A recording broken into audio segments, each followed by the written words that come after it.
Salut tout le monde, bienvenue sur la chaîne YouTube du professeur LJ.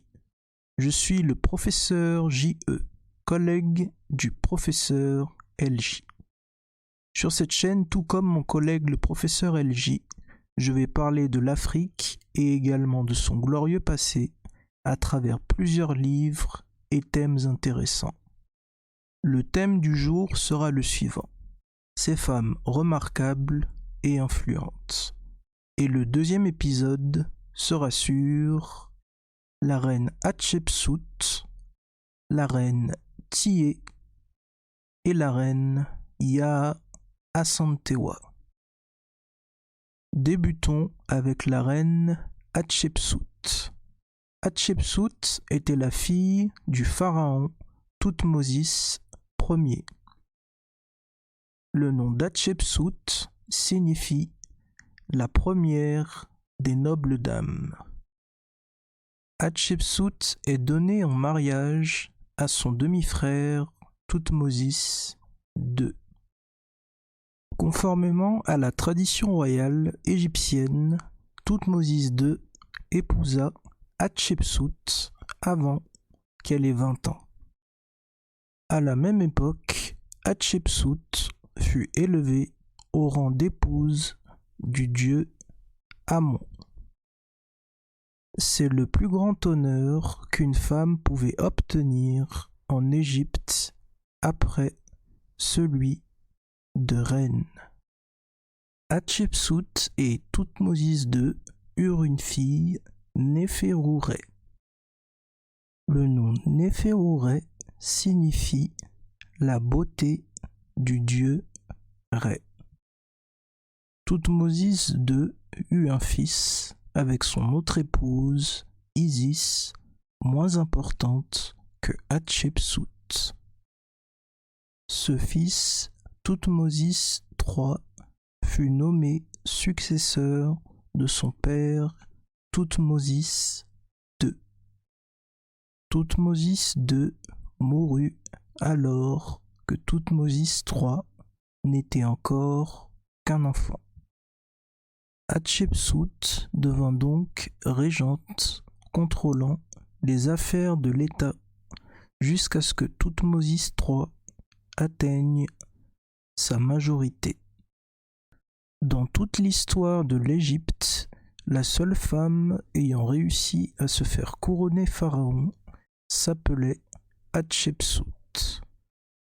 C'était au XVe siècle avant notre ère, sous la 18e dynastie. Hatshepsut commença son règne en mariant sa fille Néferouré à Thoutmôsis III. Hatshepsut a également conféré à Néferouré le titre d'épouse d'Amon. Hatshepsut se distingue dans l'histoire de l'Égypte antique comme l'un des plus grands pharaons. Hatshepsut était le 5e pharaon de la 18e dynastie pendant le Nouvel Empire. Au cours de son règne, Hatshepsut fut couronnée de nombreux succès, notamment lors du rétablissement des relations commerciales qui furent interrompues pendant l'occupation de l'Égypte par les Hyksos. Les relations commerciales les plus prospères et triomphales furent établies avec le pays de Punt.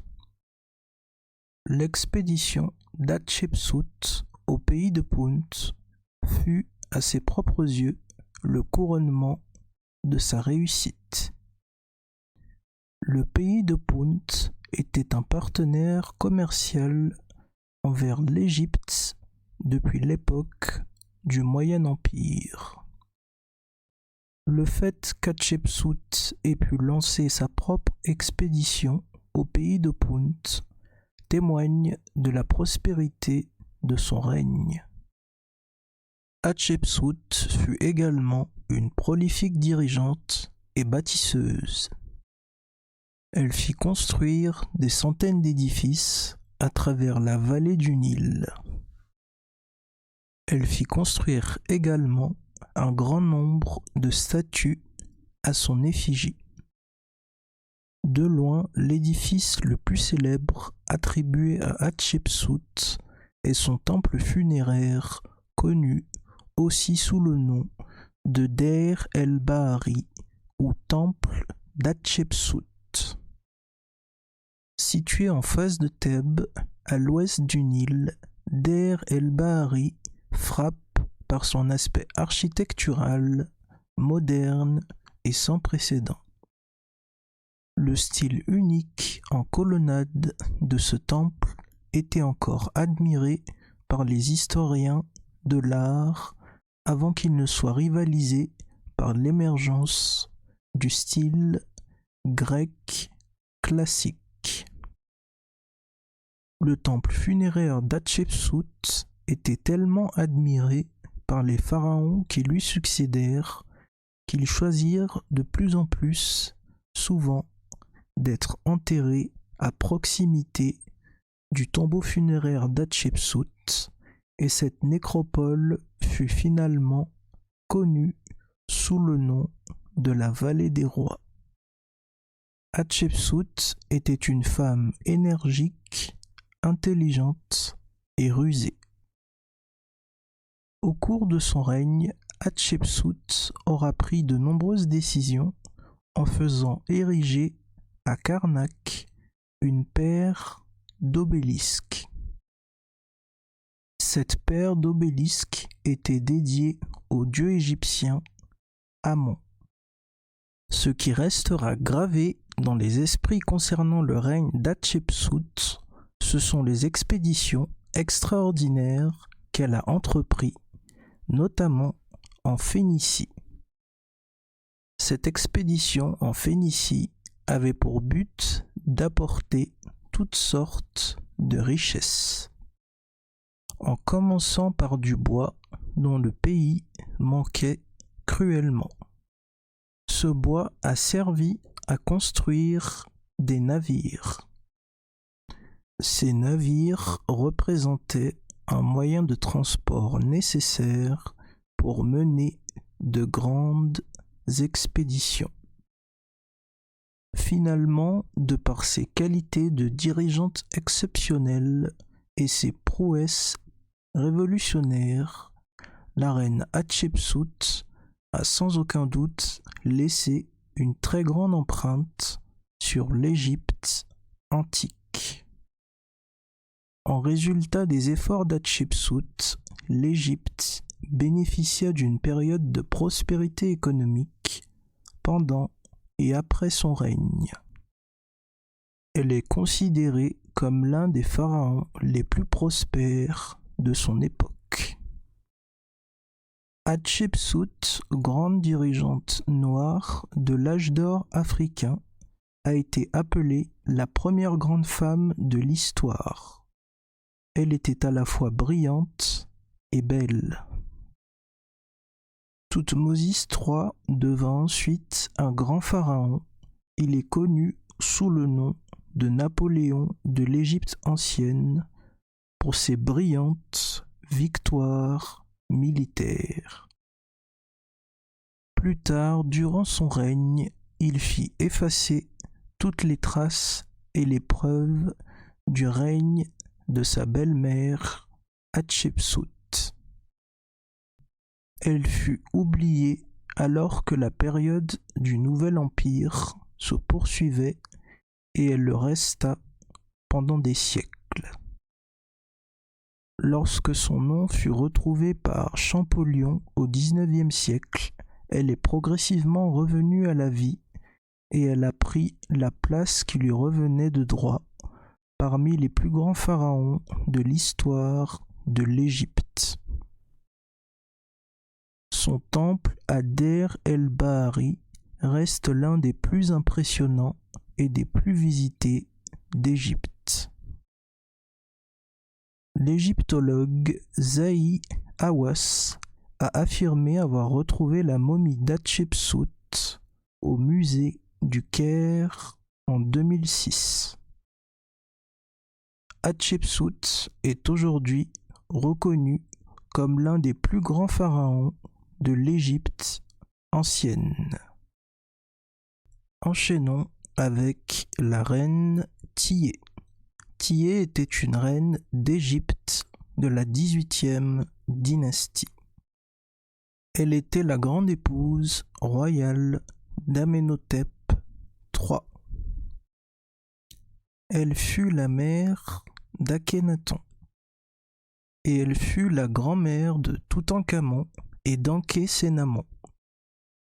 Dès le début du règne de son mari, Amenhotep III, Thyé était une force importante à la cour égyptienne. Le règne d'Amenhotep III était luxueux et l'Égypte était la nation la plus puissante et la plus riche du monde. Thyé fut la conseillère de confiance et la confidente d'Amenhotep III, ce qui joua un rôle actif dans la politique étrangère d'Amenhotep III. La grande reine Thyé va mener la politique et la diplomatie du pays d'Égypte quand la maladie va diminuer son époux Amenhotep III. Thyé va exercer une régence de fait, sinon de droit. Malgré la mort du roi Amenhotep III, elle continua à être mentionnée dans les lettres d'Amarna en tant que reine et bien-aimée du roi Amenhotep III, et on continua à voir en elle le véritable pouvoir. Outre les titres habituels d'une reine, comme princesse héréditaire, dame des deux terres, épouse du roi ou grande épouse du roi, Thyé était également connue comme maîtresse de la Haute et de la Basse-Égypte et maîtresse des deux terres.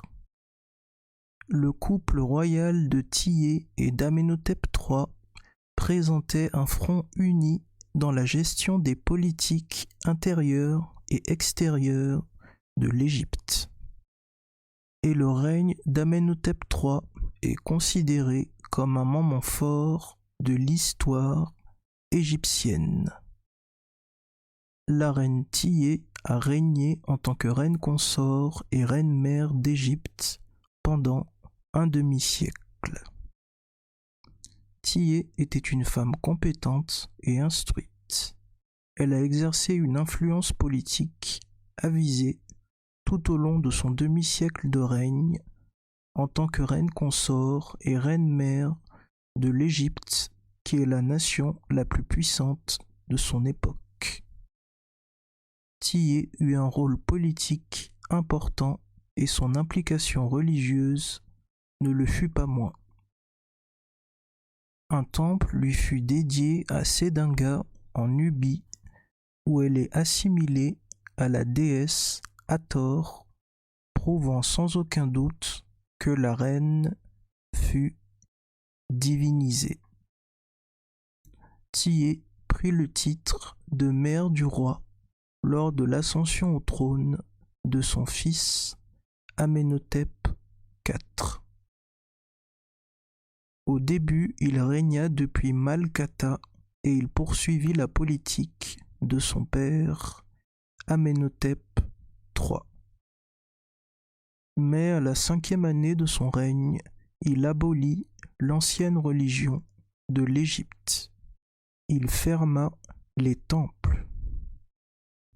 Il proclama un nouvel ordre basé sur le culte du seul vrai Dieu, Aton.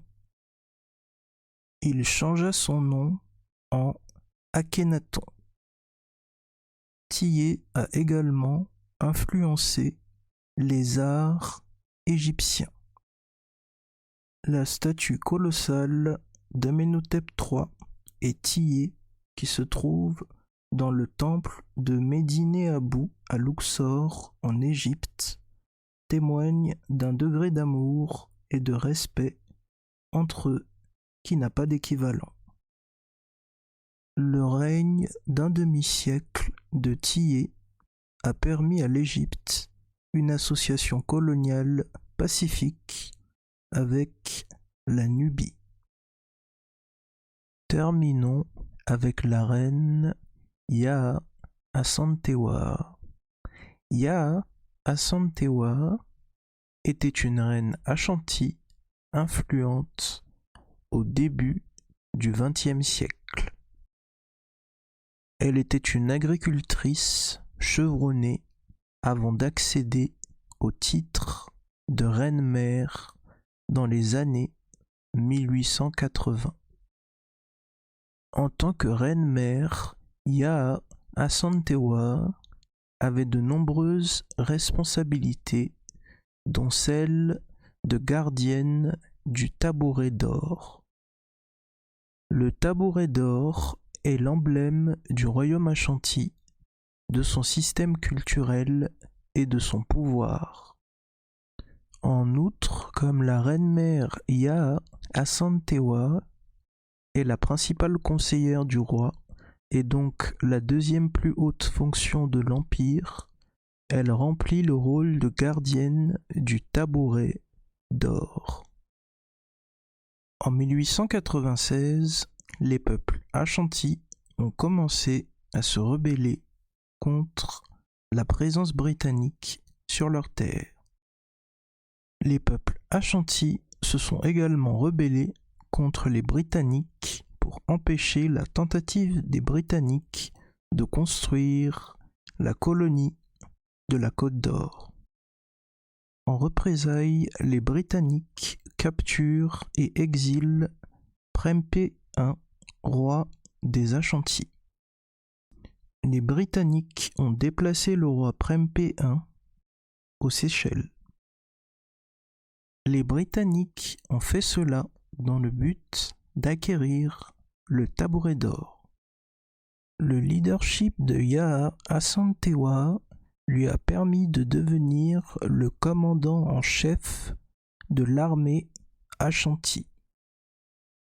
La 5e et dernière guerre des Anglo-Ashanti contre les Britanniques est connue sous le nom de guerre d'indépendance de Yaa Asantewaa ou guerre du tabouret d'or, qui a débuté le 28 mars 1900. Ce conflit a commencé lorsque le représentant britannique Frederick Mitchell Hodgson s'est assis sur le tabouret d'or. Le tabouret n'étant pas un trône, lorsque l'acte de Hodgson fut connu, Yaa Asantewaa prit la tête de la rébellion qui se solda par la mort de 1000 soldats britanniques. Elle a mené la rébellion et est devenue une image de force et de résistance. Malheureusement, elle fut capturée pendant la rébellion et exilée aux Seychelles où elle mourut en 1921. Yaa Asantewaa reste un puissant rappel en raison de ses actions marquantes tant dans l'émancipation de son peuple que dans la tactique de lutte contre l'armée britannique.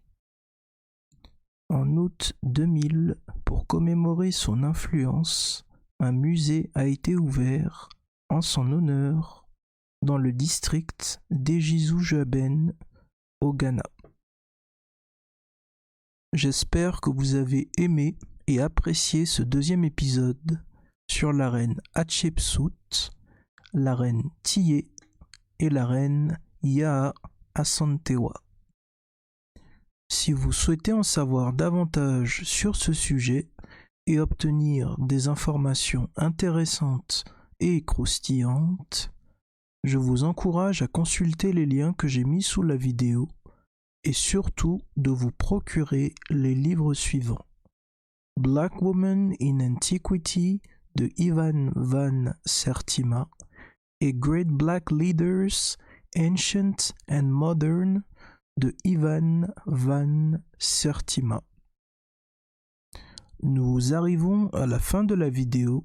N'oubliez pas de liker, de commenter, de vous abonner et d'activer la cloche de notification pour être au courant dès que je poste une nouvelle vidéo. Et bien sûr, de partager la vidéo.